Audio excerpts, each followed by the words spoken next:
Who's that sexy thing I see over there? That's you standing in my camera. Why on earth is it so freaking cold and windy? I literally need to go die. It's literally so cold. I cannot handle it. Come on, Chew. We're going car ride. Are you literally a rodent? Are you? Oh, you are. That makes you mad. You're not a rodent? Yes, you are. You're just like, you're a rodent? You're not. Did that make you mad? Oh, it did. Help navigating your taxes? Call Leslie, Crystal Bookkeeping and Taxes. She loves helping small businesses, as well as people who need help with their personal taxes. She offers... Okay, I literally have no idea why the wind is so, like, thunderously savage right now, and it feels like we're gonna have a hurricane. So that's good and fresh and fun. I'm also at... A branch just flew off the tree. So that's how my day is going. I am literally, like, broke as fuck right now, but never too broke to go get Wendy's, am I right? And it's just so cold and disgusting outside, like, out of nowhere. And it's, like, blackout. I don't understand. Well, it's obviously because of the clouds, but I'm just like, I don't want it, so. I have a bunch of questions that I'm gonna answer for you guys that you left on my community post. Oh, and a guy that I used to go to junior high and high school with actually found one of my videos on my ADHD and my Concerta and stuff, and I haven't done an update on that in a long time, so I'm gonna do a little update on that in this video, but I am starving.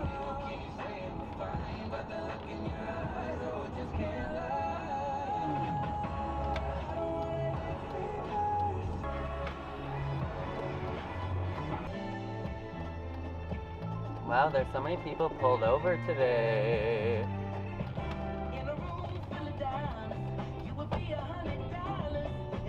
Oh my god, they changed this again. It's now called Bonnet's Energy Center. This is like the giant arena where all the concerts are, where I saw Rihanna.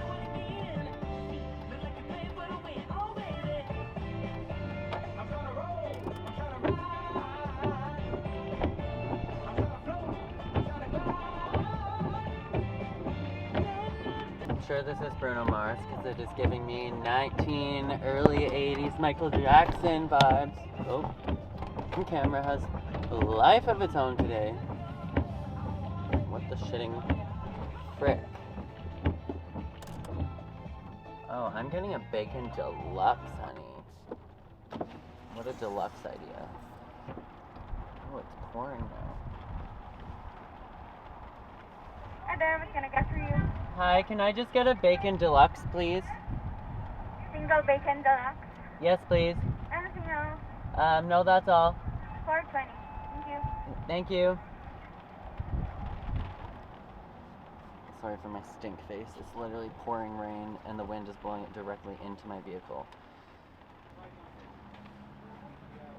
Hello. $4.20. Thank you.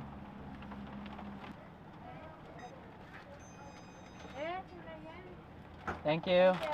Take care.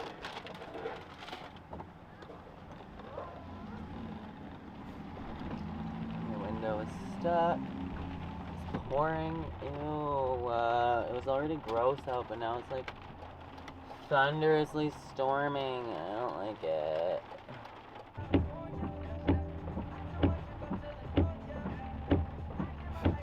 It's just like death here, and then just like a block away, it's pure sunshine.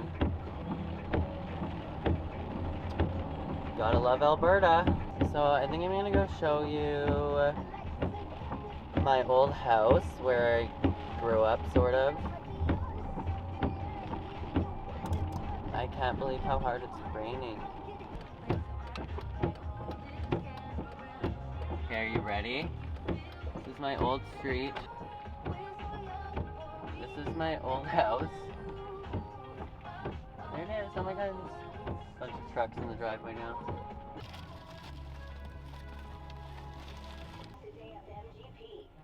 I forgot my coffee at home.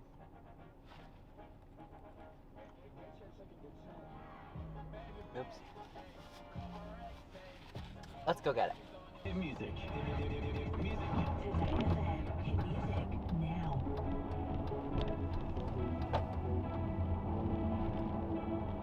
I love the intro to this song.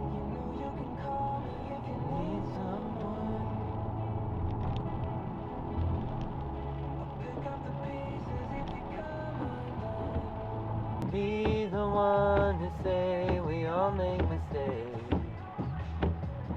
Take my hand and hold on. Tell me everything that you need to say. I know how it feels to be someone. Feels to be someone who loses their way.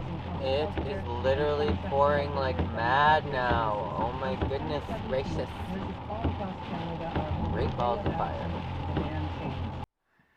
Hey guys, so it is a couple of days later. I apologize if I look like a giant grub, but I wanted to come and finish that ADHD update for you guys and answer those questions and answer the rest of those questions for you guys.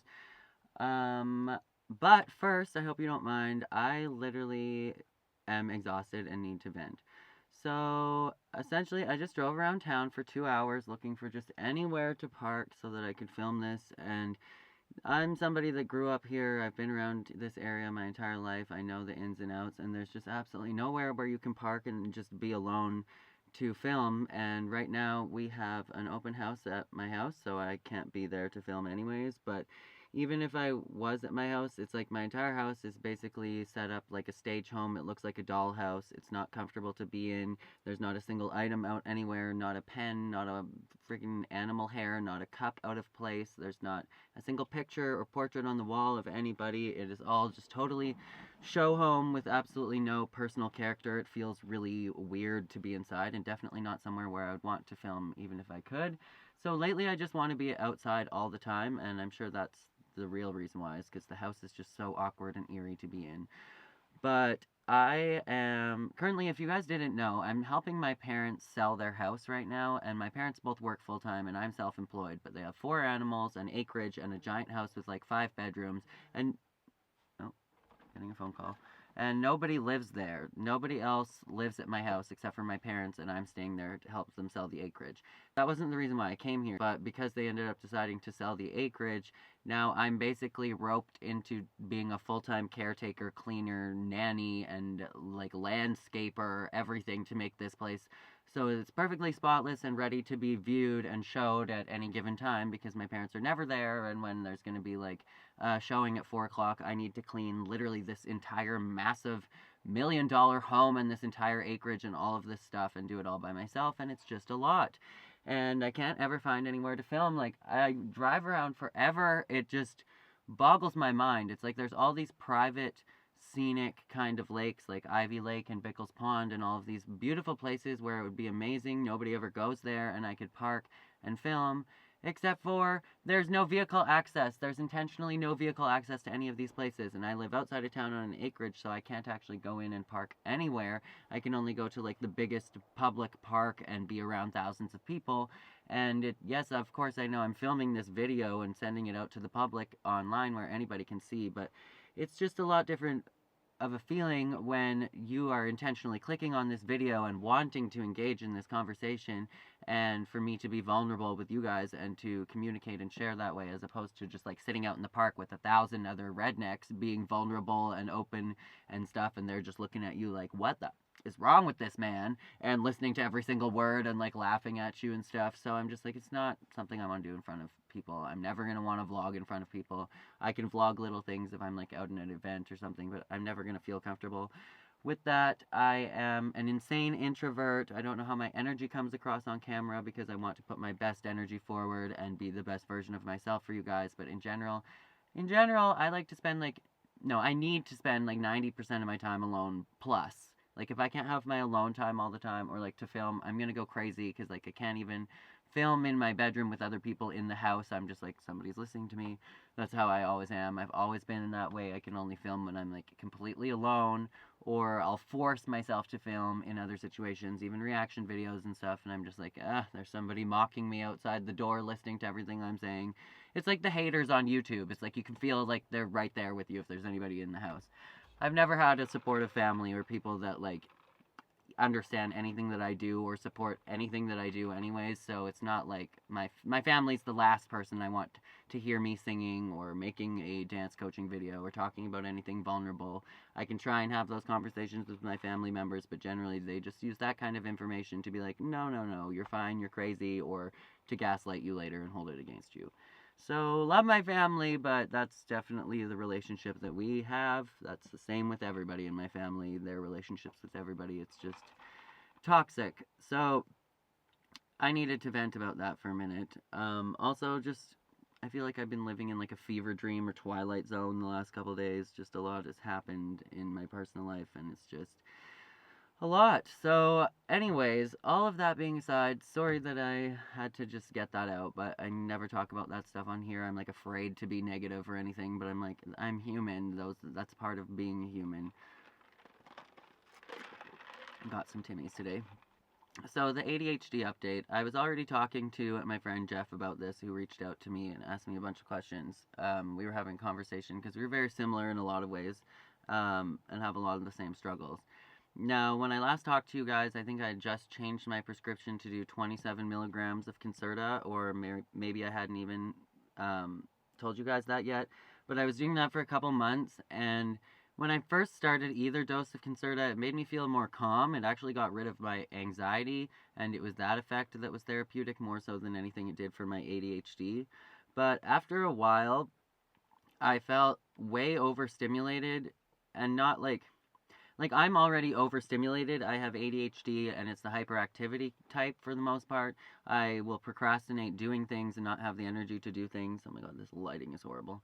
But it's mostly that I'm too hyperactive to focus, and this kind of medication, it didn't make me like feel stimulated in a way that I could go do everything that I needed to get done. It kind of made me feel overstimulated in a way where I would just sit on Facebook or have my phone with me at all times, and I would either like sing the same song and like literally record a 60-second TikTok for like 12 hours straight just redoing the same song, or like post like 90 TikToks. And to me, that's not, yes, that's work, sort of. You could consider that as a social media influencer, but I'm like, that's not what was on the schedule today. That's not the work that needed to be getting done, and that's not like advancing me or my career or my brand or anything. Like, that's just me getting sidetracked and hyper focused. And I'm gonna step outside because this lighting is literally horrendous.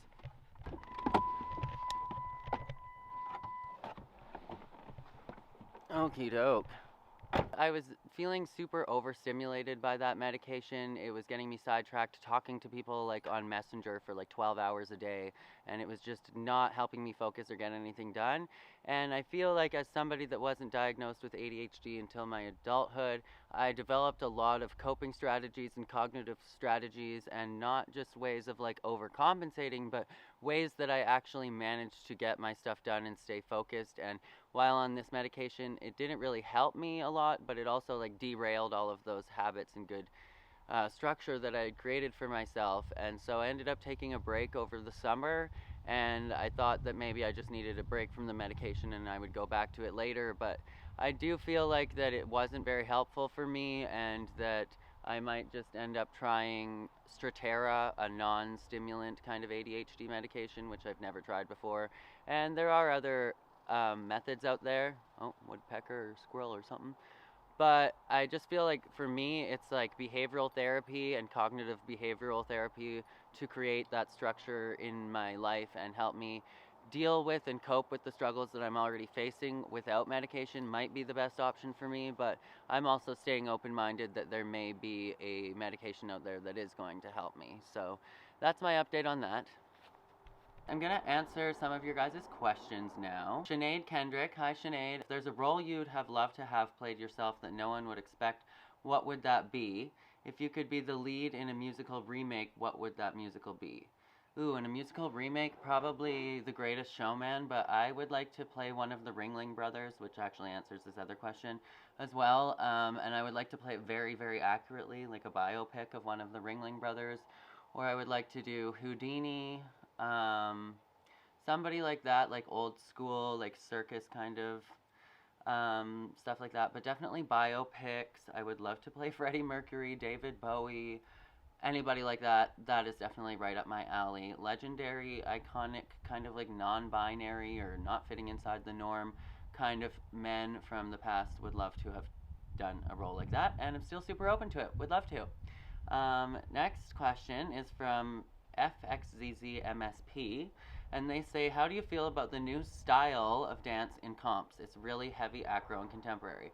Well, I personally, I believe that dance doesn't fit inside a box, that every style is wonderful and beautiful and it can bring something to the table.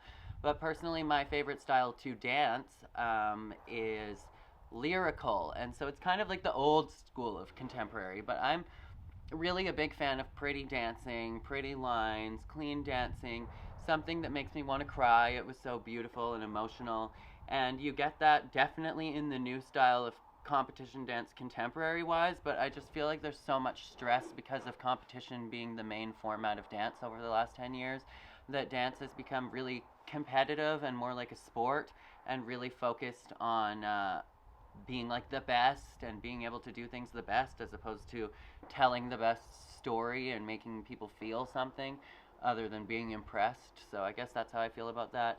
There's a time and place for all of that, but I just feel like the message of dance has been lost a little bit, especially with shows like Dance Moms. But yeah, I digress. The next question is from Tools Goddess. Nice to see you. I hope that you've been taking care of yourself and stuff. They say, I miss you. Haven't been able to get on here much lately and was just thinking about you the other day, wondering how you were. I think I answered that already. I'm kind of a disheveled hot mess, emotional disaster, a little bit breaking at all of the seams, but like I'm doing great. I have been eating a lot more lately and taking care of myself that way, or I've been putting a serious effort towards that. I worked out the other day, so that's all good, and thank you. She says, my dad had a stroke and now can't walk, so I've been busy being a full-time caregiver. Well, I'm sorry to hear about that, and I'm glad that you've been able to step in and take care of your dad. I kind of figured something was going on because you don't usually just disappear.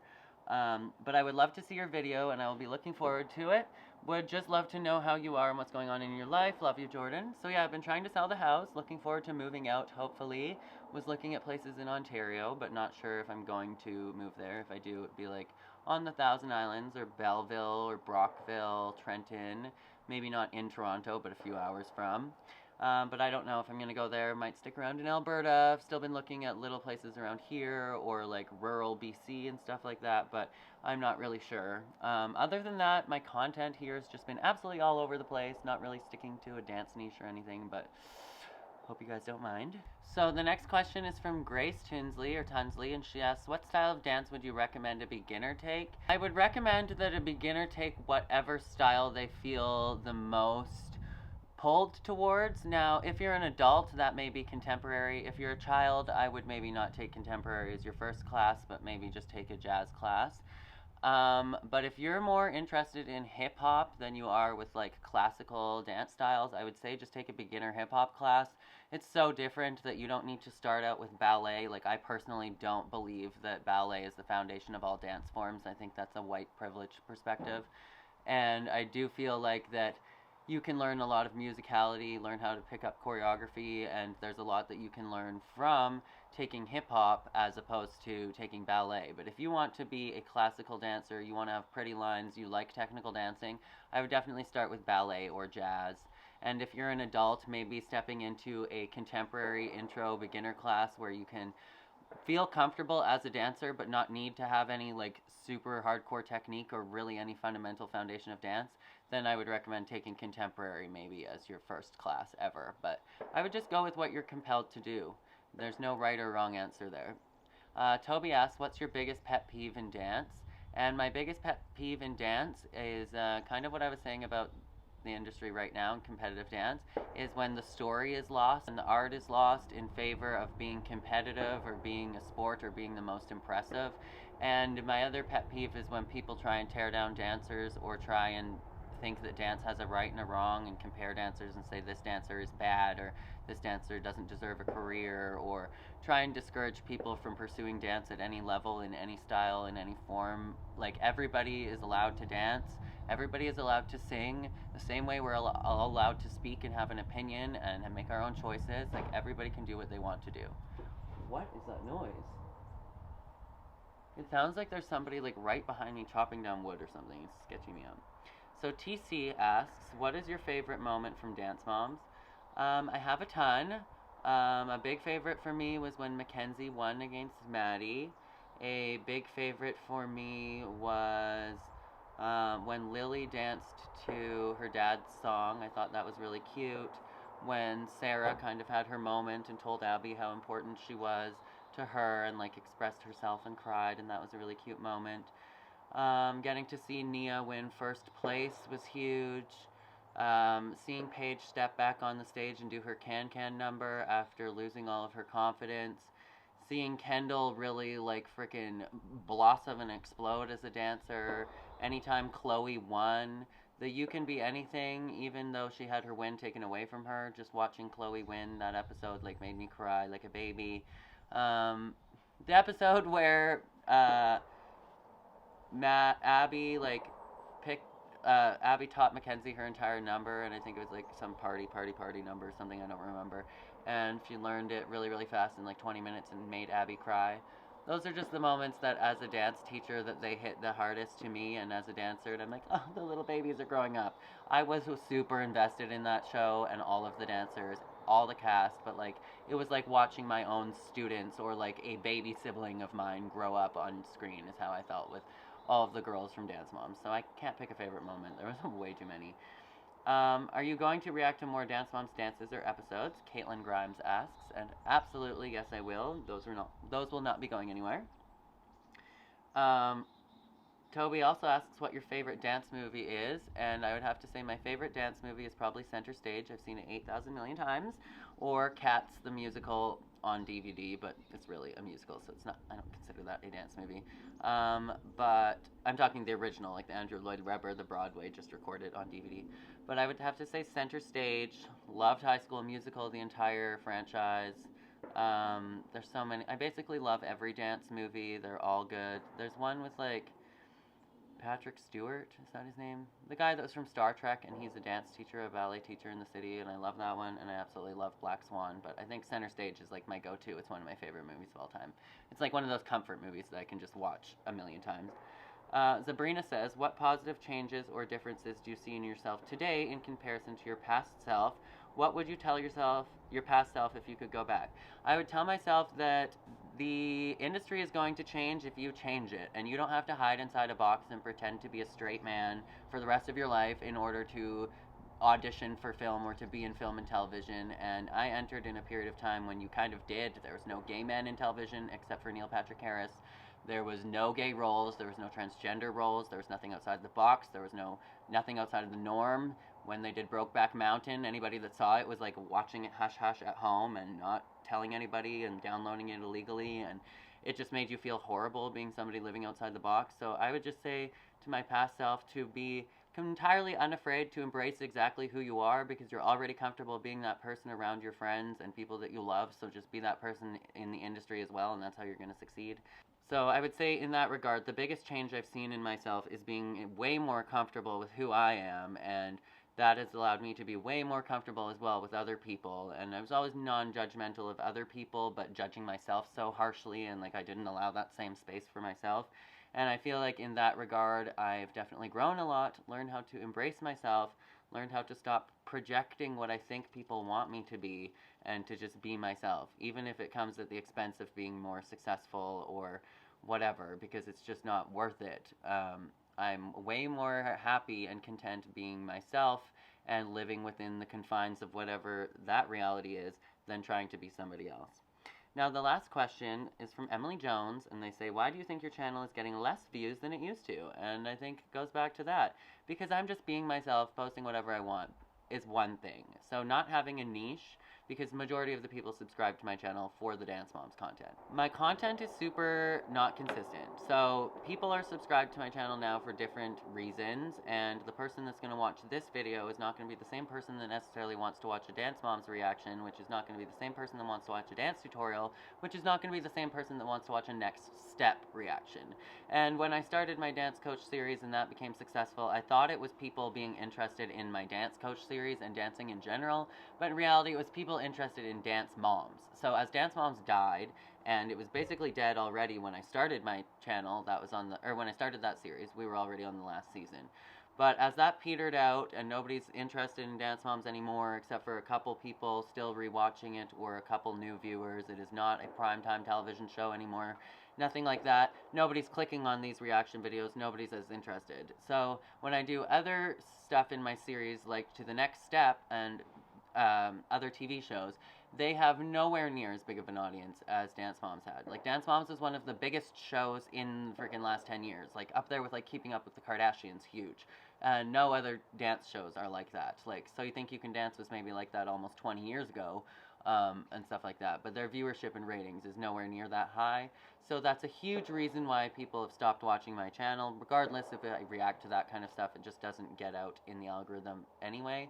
And the other reason is because the other half of my subscribers subscribe for the TikTok content, and I had to delete all of my big TikTok videos, so it's like restarting in the algorithm.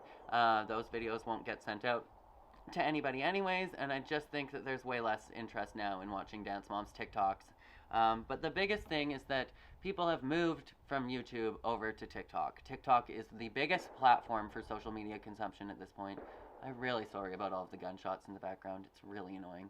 But this is the only place I could go film. And at this point, I've just realized, like, the amount of people that are actually on YouTube as a platform is way less than it was even, say, a year ago or 2 years ago. All of the big creators have been canceled or left. Jenna Marbles is gone. Shane Dawson's been gone forever and was canceled. Jeffree Star was canceled and barely posts anymore. James Charles was canceled. Emma Chamberlain, I watch her videos. But yeah, all these huge YouTubers that used to pull everybody that doesn't even watch YouTube back onto the platform don't post anymore. So there's never an influx of viewers. It's just like the other introverts like me that are sitting at home watching YouTube every day. But other than that, it's not as mainstream of a platform, and I just think that the eyes are somewhere else. I can post the same video or a clip of it onto TikTok, like a reaction video that I've posted here on YouTube, and it could get, let's say, 300 views here on YouTube, and it could get 1 million views on TikTok in like 24 hours. That's happened tons of times at this point, so to me it's, I don't try and take it personally. I just think it's the viewers have left, and there's not a lot of people here on YouTube. It's a bit of a ghost town at the moment. I don't know if that's going to change. I don't know if people want to just see different content, or if, like, going back to sitting down talking videos is what people need after this pandemic and feeling super lonely, or what it is, but the content is not being consumed on YouTube the same way it used to be, and I think that that is across the board for all creators. So many creators are leaving. Most creators that are like my size of creators have already made a video and quit in the last year.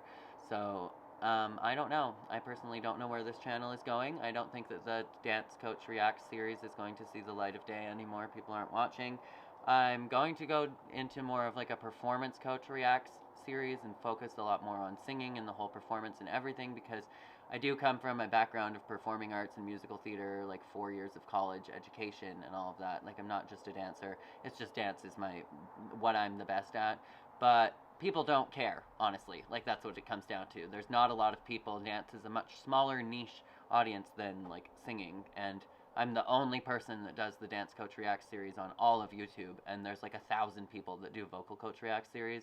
And even with 1,000 people, they still get way more views than me. So I just think that there's nobody else in my niche that wants to do this, and nobody really is caring to watch these videos except for just a small handful of people.